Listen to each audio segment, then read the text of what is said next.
pemirsa Suara K26 FM.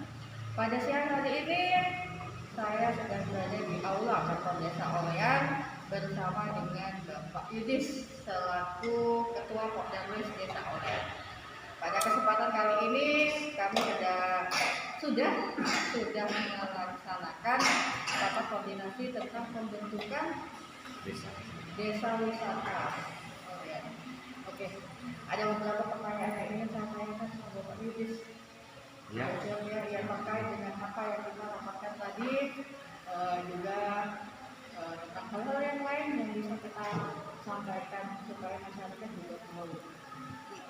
Menurut Bapak Yudis, bagaimana potensi Desa Olean untuk menjadi desa wisata? Ya, jadi untuk menjadikan desa wisata itu kita harus merangkul semua masyarakat Desa Olean, gitu ya.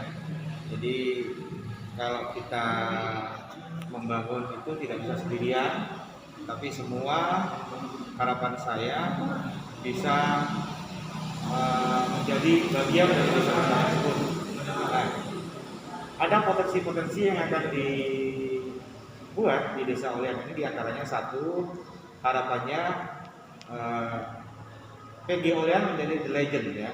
Jadi kalau di situ nanti ada the legend of lokomotif ya, the legend of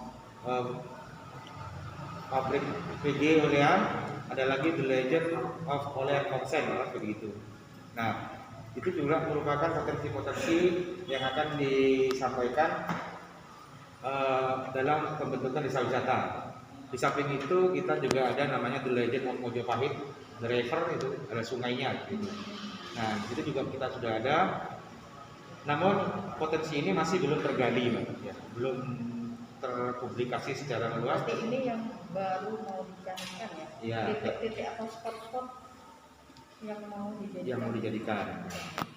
Nah, di samping itu juga ada namanya pusat persinggahan di KK26 begitu ya. Di situ ada wisatanya, ada tempat bermain, dan juga ada semacam budaya KK26. Itu yang akan dikembangkan berikutnya. Di samping itu juga kita menyiapkan adanya kawasan H2O, namanya adalah H2O, adalah hidroponik, hidroganik, organik gitu. Jadi di situ nanti terdapat berbagai macam tanaman, tapi berada di pekarangan masyarakat. Uniknya di sana. Jadi kita ini ya, untuk khusus yang hidroponik organik itu kita benar-benar menitik beratkan pemberdayaan lahan milik perseorangan warga. Ya. Jadi fokusnya ke sana. Jadi fokusnya ke setiap pekarangan itu yang kita tata. Sehingga fokusnya juga ke edukasi, Pak. Jadi banyak nanti harapan kami banyak dari luar, adik-adik kita, anak-anak kita nanti bisa belajar berkaitan dengan bagaimana cara menanam hidroponik organik gitu. Nah, itu yang pelajaran dasar untuk agribisnis sudah dicanangkan ya. Iya.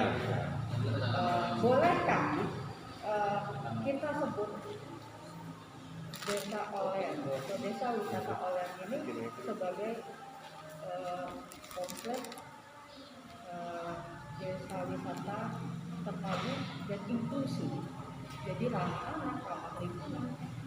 Ya, jadi arah desa wisata itu tentunya nanti mengarah ke inklusi juga, karena harapannya kita juga menuju ke arah inklusi, sehingga semua target sasaran dari pemerintah, karena kita mendukung program pemerintah baik dari daerah dan juga pusat, maka kita harapannya bisa mewujudkan itu semuanya. Di program Star Engineer-nya, inklusinya juga kita masuk dalam itu juga.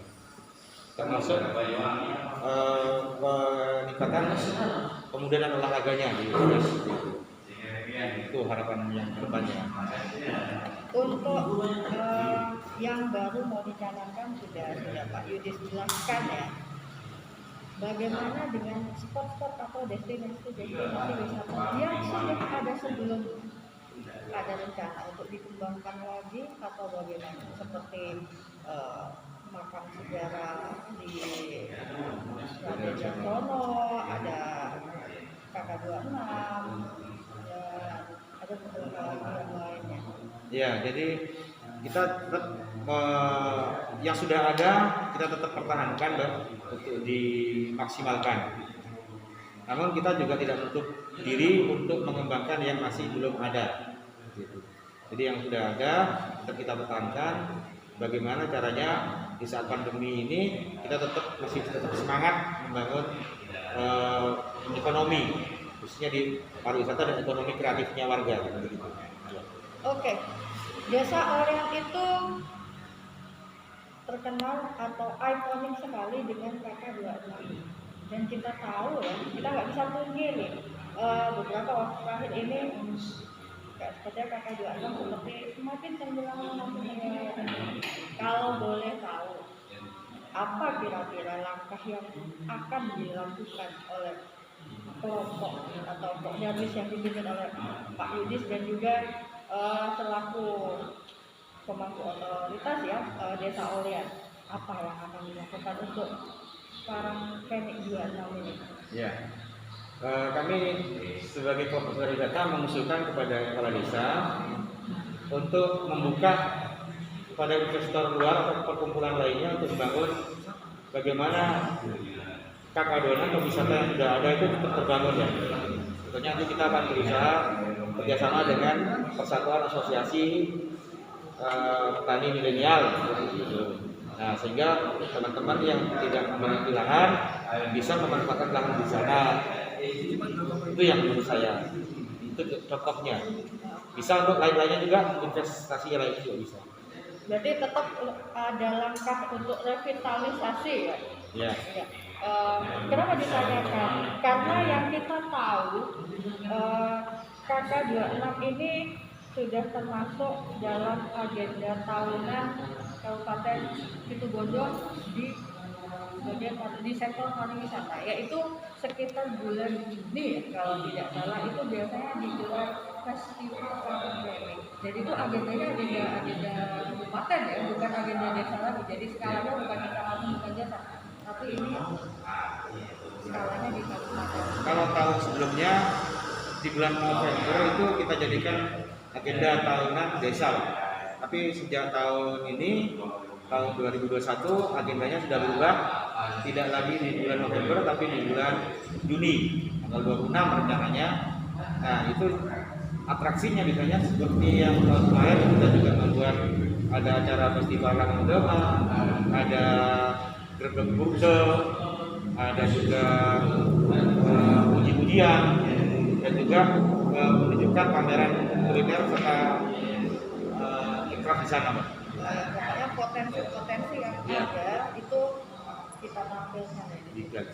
Lalu ini ada beberapa kuliner khas Desa Orian yang kita tahu ya, ada cendol Jawa, ada dua macam ya, lalu ada apa yang ini saya tanyakan kami ya, dan juga masyarakat Orian pasti ingin rencana ke depannya mau dipatenkan kah atau bagaimana? Kan ini ciri khas. Otomatis kalau sudah menjadi ciri khas suatu daerah, ini potensi, ini aset. Jadi kita mengusulkan kepada Pak Kades nanti untuk mengupdatekan produk-produk yang sudah menjadi ciri khas di desa kita, Pak.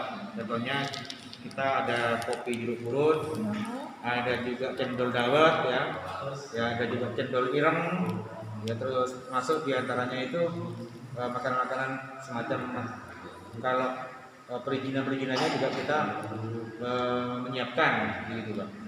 Bersama dengan desa juga nanti begitu juga izin kesehatannya nanti.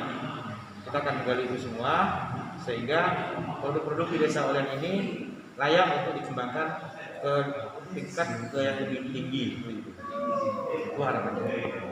Berarti Terima kasih banyak Bapak Yudis, sudah banyak yang kita bahas di sini, sudah banyak yang bisa kita sampaikan kepada masyarakat Olean pada khususnya ya tentang potensi desa kita. Baiklah pemirsa, itu yang bisa kita sampaikan pada siang hari ini. Ada begitu banyak potensi yang sudah kita kembangkan, kita manfaatkan juga, dan semoga kedepannya juga bisa lebih dikembangkan lagi dan lebih bermanfaat lagi bagi masyarakat sekitar. Dari Aula Kantor Desa Olean, saya mereportasekan.